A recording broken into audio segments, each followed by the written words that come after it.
Hi, Jay. Hey, Mark, how you doing, man? Doing great. How are you today? Real good, man. Thanks for taking the time. It is so great to talk to you. Hey, same here. Same here. Your first album was 1990, right? Correct. You sold like 2 million copies. Now, you basically came in on the tail end of all the 80s music. Right. It was the tail end of it. We were the end of. It was pretty much when the rock and roll side of it. When the 80s was ending, we were on the last wave of it all. Yeah. The thing, at least who rode that last wave, that was the key with it. We were able to get out there and play. And still to this day, we're still out playing and doing all these shows. So, we made enough of a stink to where we have the nostalgic side of being that last wave, and that's the beauty of it all. Yeah, that is true, man. You got in there just in time to get notoriety because, I talked to so many different bands, and it doesn't matter when they started. They all say the same thing about the 90s. If you weren't grunge, it was just, that was it. That's all anybody was listening to. It changed. What the truth of the matter is grunge was the next phase. Every year, music cycles. Right. It's a new cycle of music. So, it goes to the disco era, then it goes in kind of the rock era, then it goes in like a hairband era, then it goes in, it's just all these different times. It is what it is, and, people shouldn't, get their panties in a twist over the whole thing. It's just music is labeled and is put in there a certain way, and that's just how it is. To us, again, we make our music was about the good times. It was about come to party, and it was about that type of stuff. So it was a different mindset than the grunge era, which is kind of the opposite of that. It wasn't it was kind of a little bit of gloom and doom going on in that. There's great acts that came out of there. Chris Cornell was brilliant, and it's sad, but unfortunately that's how the world works, Yeah, it is. It is. Now, you guys all together with Slaughter, you did about 5 albums? Yes, All right. We stopped, the last record I made with Slaughter was in 1999. Okay. And, Dana and the guys started working with Vince Neil, but the thing is, for me, I just felt something was missing, and I wanted to keep making music and keep doing what I love. And ultimately that's a part of it for me. An artist makes art and continues to make art. And with Northern Lights Orchestra and also with my solo stuff. The key point is exactly that. You keep making music because you love to make music. Okay, I want to talk to you about that. Your latest album, Halfway There. I was listening to the album. First of all, it is a kick-ass album, man. You got a good album on your hands there, which was released a few months back. Right from the opening track with Hey You, it's just kick-ass, devoted, kick-ass, reckless, kick-ass, really good songs. Now, first thing I got to ask you is, why was this a Mark Slaughter album as opposed to a Slaughter album? Well, because, my band, quite honestly, they're very busy with Vince Neil. So we're working half the year with Slaughter, and the other half of the year they're working with Vince. Okay. So, again, for me, it's like, when you guys are doing what you're doing, I'm just going to make records, because I'm not just going to sit here. I've got to, I do what I love. And there is, and again, making records by no means are you going to get rich quick nowadays. No. Because people download and steal your stuff anyway. But right. The point is if you're an artist, you make art. It doesn't matter where it ends up. You're telling people, you're reflecting the song and the things that they've been through, and you become the storyteller for that point of their life. All right, you brought up a very good point because, I've been researching you for this interview for the last couple of days. And there's some really cool stuff. First of all, you still look great. And let's face facts, that's important, man. You look great. You still got the hair. You look good, man. Oh, thanks, man. I appreciate that. Now, I got to tell you. I lived a pretty clean life. I think that's probably, half of it there. In many sides of it, I think that's does a help. key point. I mean, Yeah, that does help. So, I'm listening to your album, and I know you just released a video for the song, the title track, Halfway There.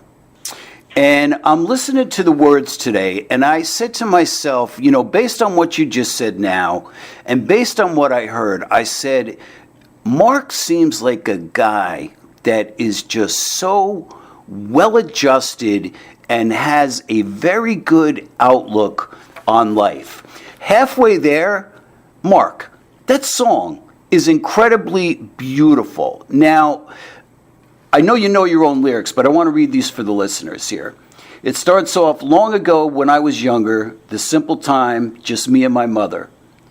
She told me everything will be all right. Looking back, I see so clearly concert t-shirts and ripped up blue jeans. The golden days that closed behind the door. And I said, that's interesting. That's very interesting. And I said, and then it all started coming together. I know you, like myself, have passed the age of 50. And I joke about that all the time with people and say, hey, man, I'm more than halfway there. And then I go on to read more of the lyrics, or listen to more of the lyrics. I couldn't stop listening to the song. A child is born and loved so dearly. We painted clouds up on your ceiling. The nursery rhymes and blankets to keep you warm. And I'm like, oh my God, I so remember this, And then I said, then you get to your third verse. So you're all grown up and you can't ride on my shoulders. You're moving on, got no time for the old folks. It's graduation day and I watch you drive away. You damn near had me crying, Mark. Wow. Yeah. Well, I mean, it is how life is. I mean, I'm just putting what life truly is into, again, personal experience. Well, that's what I was going to ask you. It sounded very autobiographical, from growing up with your mom. And I can so relate to this because we're about the same age. I have kids, grown kids of my own. And I said, talking about the concert tees and then, talking about a child is born. And I remember making, a nursery for my kids and then, all grown up. And it's very bittersweet. The song is called Halfway There. And it's like halfway through life. And I was like, this is just such a beautiful song. When I say make me cry, I mean in a good way. I was like, damn, this is very profound, man. The thing is, and that is, whether it be with Slaughter or even on my own, I think that I've always tried to write things of honesty. Fly the Angels was something that I experienced. Halfway There is something I experienced. I mean, obviously the third verse of that is not where I'm at yet, but it's inevitable, which is basically, talking about, passing and being with my mother, and just remember, you'll still hear me in the wind. I'm still there. Yeah. But there you go, and you're halfway there. In other words, now it's the kids' turn to be halfway there. Now, the song "Not Here," I watched you take your last breath. No more suffering in this life. What's that song about? I was with my mother when she passed. Okay. And she died of cancer, and I was with her when she took her last breath. And I wasn't even I wrote the song, and I didn't really. That whole track was recorded in about 8 hours. Wow. I did it here one night. I just kind of threw the song out there. You write a song, you put it aside, and you don't really think about it as a piece of art that kind of hangs in the corner, so to speak. So it was kind of a somber moment to end the record, but it's an honest. Yeah, and everything you just said about making music for the sake of making music, I know you're not bullshitting because I listened to the album and I listened to your lyrics and I said, man, this guy's really, really got it on. He's really got his head in the right place and moving forward with things and just realizing where he is at life, writing about the personal experiences. I was very moved, and it's kind of. Man, thank you. I mean, look, you strive for that for a listener to understand it. And again, just like the music that I grew up with, those songs are timeless. But you want songs that really tell your story. Yeah. You want to tell your story, or even have a line that you can hold on to, are the ones that become, kind of the background or the soundtrack of our lives. And really, that's what I like to do with whatever I do musically, is to make it to where it does stick to people, to where they do listen to those songs, and it does remind them and take them to a place. It's a happy place, or even not here's not really the most upbeat song I've ever written, but it's honest, and we're all going through that. So yes. Why would I run from? And I couldn't agree more. And I think that song will be very therapeutic for people that do go through it. I think it's a very loving and beautiful tribute to your mom. And yeah. I'm glad you put it on the record. It was literally thrown on the record in the last, when we were putting the record together, the last week is when we decided in mix. I said, you know what, we got to put that one on there. I'm glad you did, because that song is going to mean a lot of things to a lot of people. And I'm glad you did. The whole album has a really good flow to it between, rockers and mid-tempos and, slow songs. You're really good writing skills. Now, as far as playing on the album, who played what? What did you play? I played, basically, I played bass. I played all the guitar solos, the keys. I had a guy named Bill Jordan, who wrote Halfway There with me, played the keys on that song. But I played everything else on it.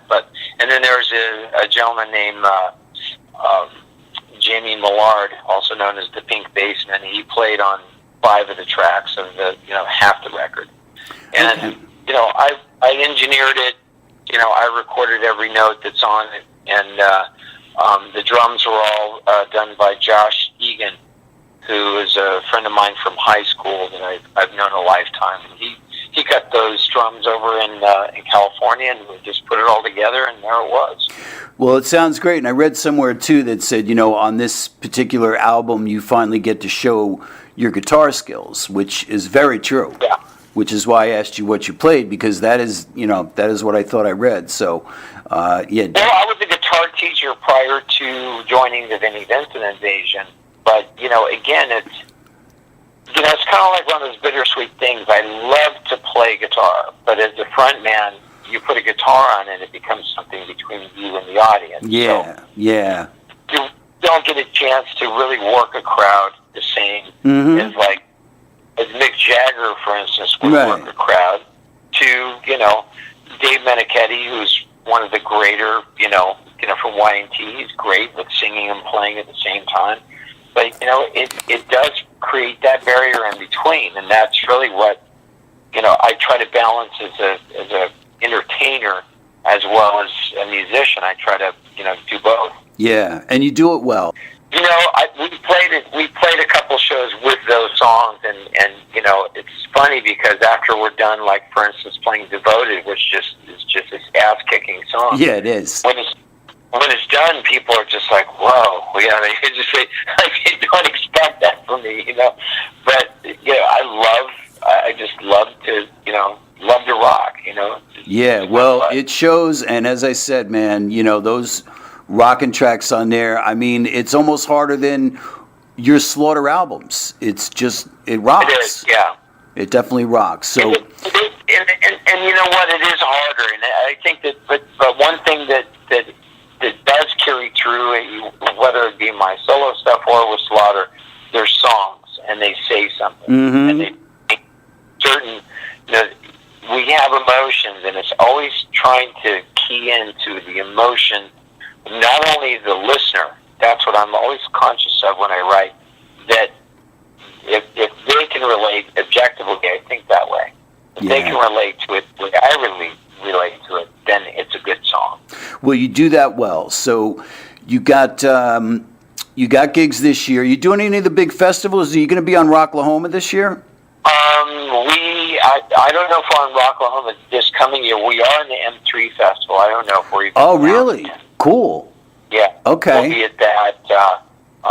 We usually find our way. It's like every other year. we wind up in the festivals here in the States, or else, we'll go do like Sweden Rock Fest and some of the bigger ones in Europe. But, those are just a one-off. We don't go out and play pubs and stuff. We stick it, we stay to the larger venues and try to keep the momentum and the brand of Slaughter to be what it is. I mean, I think I can get a little bit more down and dirty in my solo stuff because it is kind of, doing new things. But in that side of it, I think that, just, again, I always go back to Mick Jagger on that side of it. He does things with the Stones, but at the same time, he's still Mick Jagger and goes out and does solo shows as well. That's right. what an artist does. Right. Yeah, it's just kind of, it's funny because we really go to where the venues are, A, proven, and B, that they promote properly and people know about it. Because, you get into some of the other secondary places, as you know, as a rock guy, sometimes you go places and you go, man, nobody knew about this. Yeah. Why didn't this happen? And, that's frustrating for you as it is for an artist. Well, I noticed that, looking at your tour schedule and looking at other things, that very smart marketing as far as, where you're playing. So, well, we try to keep it, you try to keep it towards the best it can be so people are seeing you in a good light instead of, sure, we could go out and play every day and, go across the nation, but it devalues, Yes. you're taking your art and really watering it down. I agree. Mark, I want to thank you for taking the time. I am glad that I talked to you. You have inspired me in the sense, with the whole halfway there theme. These songs, particularly on this album, speak to me. And, you seem like a very well-adjusted, very happy guy that's moving forward, has his focus on, and I'm very happy for you. Well, thanks. You know what? The key is we all go through chapters in life. Yeah. And I think, and that's really what I try to do is keep the chapters going in this book that we're living and keep it between the lines where everybody can understand it and relate to it. Again, art needs to be understood instead of so out there that people just go, man, what's going on with this guy? Yeah. I've always tried to make it to where it's something that I, as a listener, would also want to listen to. And all we're trying to do is keep the music going. And in my side of it, I'm just trying to make it to where, when somebody goes to a party or has something that they need to escape into, they can find it. Somebody can certainly get a speeding ticket listening to a few of my songs. No doubt about it. Well, you won me over on this album, that's for sure. Thanks again, not just for what you're doing for my record, because look, it's all steps of the whole, the whole house that we're building here. And again, just keeping the house built is the key. But I appreciate your love for the music, because inevitably that's what makes a difference. It really does. Well, I appreciate you making it. Thank you so much, Mark, and take care. Thank you, Jay. Take care. Bye bye.